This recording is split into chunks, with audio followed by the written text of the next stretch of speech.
Қайырлы таң, қазақ елі. Әр таңын таңғы хабармен қарсы алатын көрерменге бүгін бір несібеңіз артық болсын деп тілейміз. Қаңтардың соңғы аптасы да келіп жетті. Әнімне дегенше осы жұмада айтпақша ақпанда басталады. Маңызды жаңалығы көп болған қаңтардың соңғы аптасы да жақсылыққа толы болсын дейміз. Ендеше біз бастаймыз.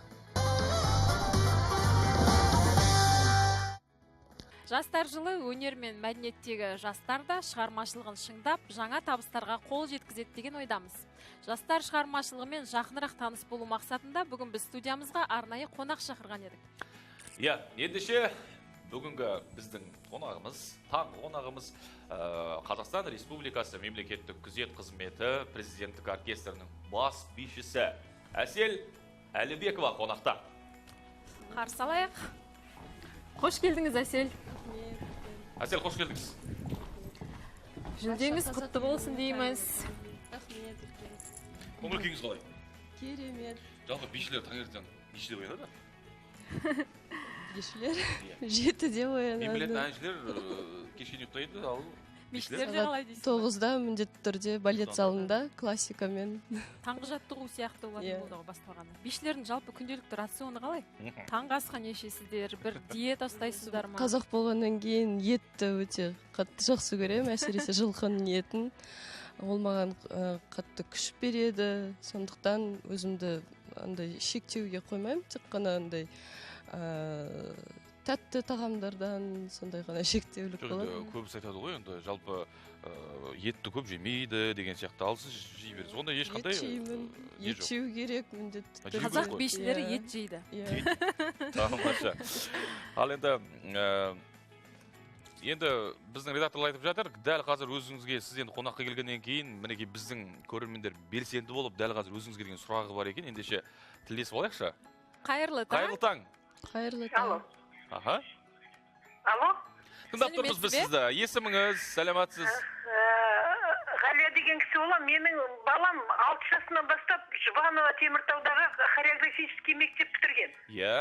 Соған хореография отделына балетный неге барып, 2 рет, 3 рет тур тапсылдық, бірақ түсе алмадық. Колледжге грантқа түсті педагогический, бірақ биді өте жақсы көреді. Биге қабілеті ғажап енді. Диплом алды Теміртау Жұбанова мектебінен. Енді соны әрі қарай қалай жалғастыруға болады оқуымен бірге? Сұрағыңыз түсінікті, рахмет. Сонымен? Билесін сұрап жатыр екен тәжірибелі биші көрерменіміз. ретінде сұрап жатқан ғой енді. Сонымен не дейсіз? Билесін міндетті түрде өзі шынымен адал сүйіп, өнерді қатты сүйсе, бір жерден шығады деп ойлаймын. Әрі қарай биді жалғастырып, сүйіп билей берсін деп тілеймін. Қазақ биі жалпы дамысын, бүкіл әлемге паш етсін деп тілеймін. Енді жақында ғана Қазақстан Республикасының халық әртісі Гүлжан Талпақованың бірінші халықаралық әлем ұлттарының би конкурс фестивалінің жүлдемен оралыпсыз.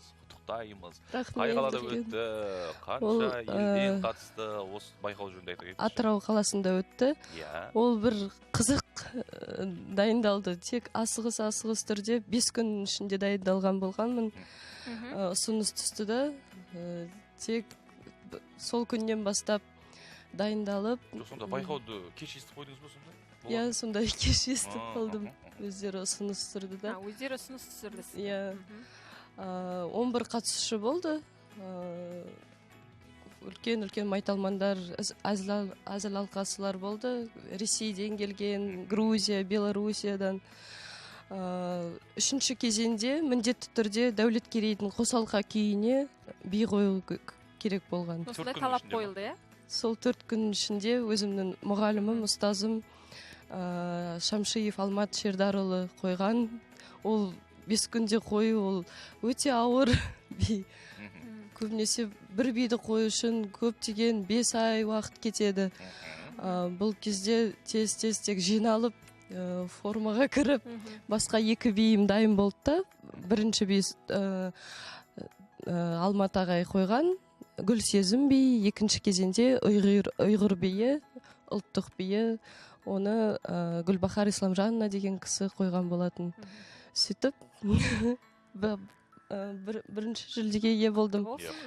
Тағы да айта кетсем болады, мына үстінде киімнің дизайны Алтынбек Ермахан ең үздік дизайнер атағына ие болды. Сондай сол байқауда. Айтып жатсыз ғой, жаңа 11 қатысушы болды деп. Қай елдерден келді бұл қатысушылар? Және сіздің басты қарсыласыңыз кім болды сіздің ойыңызша? Қазақстаннан, әрине өзіміздің Ақтөбе қаласынан, Маңғыстау облысынан, және де Ресейден, Белоруссиядан ең басты қарсыласым Уфадан келген биші шығар. Неге ол?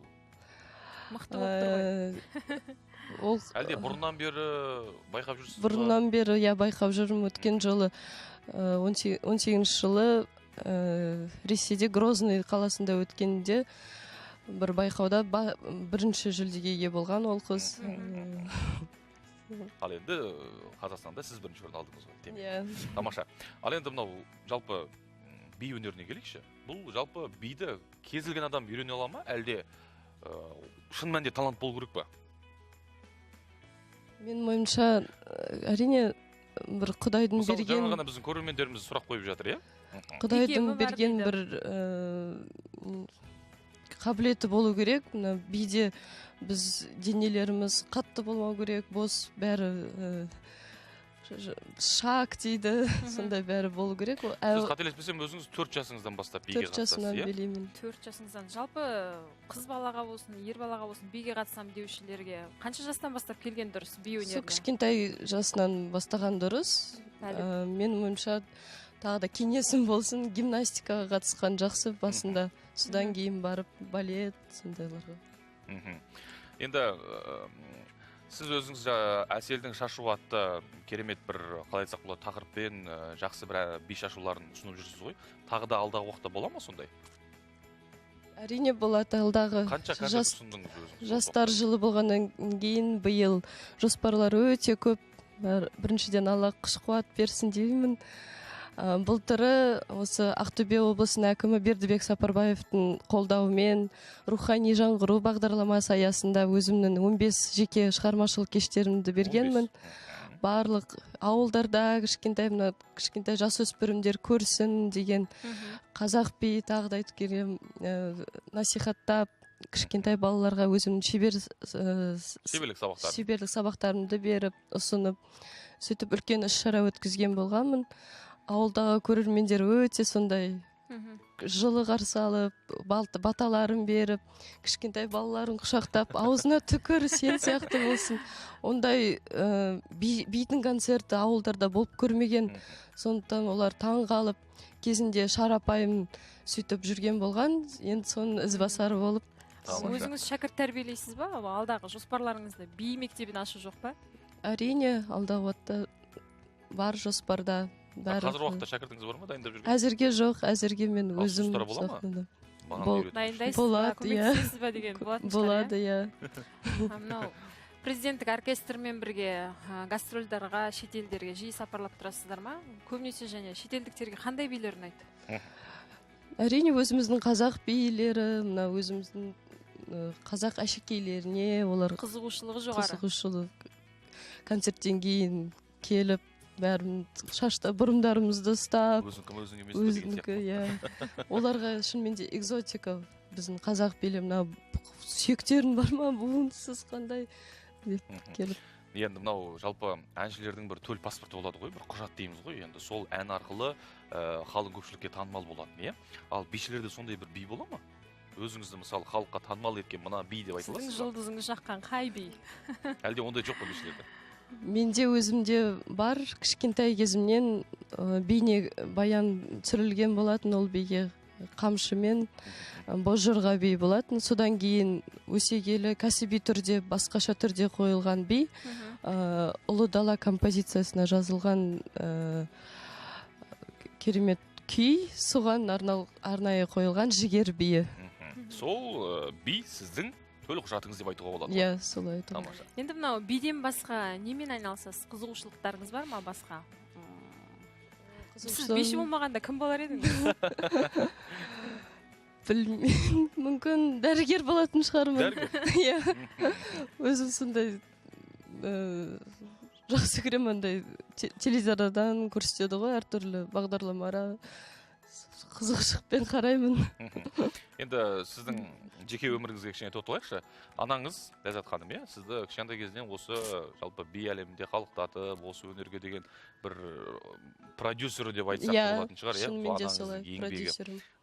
Сізден басқа тағы да өнерге жақын адамдар бар ма? Әлде өзіңіз ғана ма? Мен сіңілім бар, ол кішкентайынан әнді сүйіп айтады, әу демейтін қазақ жоқ дегенде. Ол кісі билемей ме сонда? Билемейді, әнге жақын. Мамам өзі кішкентай кезінен ауылда өсті ғой, ондай мүмкіншіліктер болған жоқ. Ол кісі билетеді десеңізші. Өзі домбыраға үйреніп, гитарада тартып. Тамаша. Жалпы өнерге жақын. Сол барлық өнерге сүйген нелерін маған берді. Бүгінгі таңда өзіңіз де енді екі баланың анасысыз, өзіңіздің балаларыңыз анамның жолын қуам деп бишілікке мойын бұратын болса, өзіңіз қалай қабылдайсыз? Қиын сұрақ, Әлі білмеймін. Егер қатты сүйем десе, әрине қарсы болмаймын. Қолдау көрсетесіз. Бірақ ол өте ауыр. Ауыр, иә. Енді сіз арнайы осы білім ошағын бітірдіңіз осы, иә? Иә, Селезнев атындағы училищесінде, Алматыда. Париж қаласында өнер мектебінде оқыдым. Тамаша.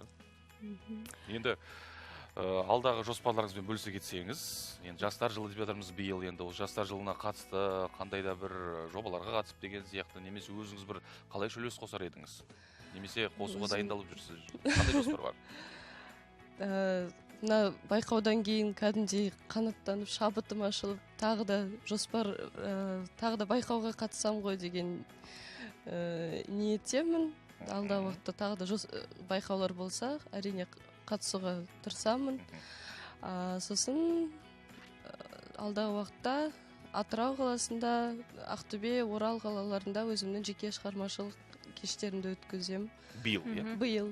Және де Астана қаласында. Тамаша. Құдай қаласа. Таңғы хабардың көрермендері енді күтіп отырған шығар, биші келгеннен кейін студиямызға қашан біз Әселдің керемет биін тамашалайды екенбіз деп. Әрине. Қандай би билейсіз? Осы байқауда билеген биім, қосалқа биім. Осы бимен жеңіске жеттіңіз ғой. Ендеше мархабат, студияның төрі өзіңізде. Бізде күтіп отырмыз. Қарсы алайық. Иә, бізде көрейік, тамашалап көрейік. Бізге көмек керек жоқ қой, иә? Иә, онда мархабат ортаға шақырайық сізді.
Көп рахмет. Рахмет, Әсел. Тамаша би.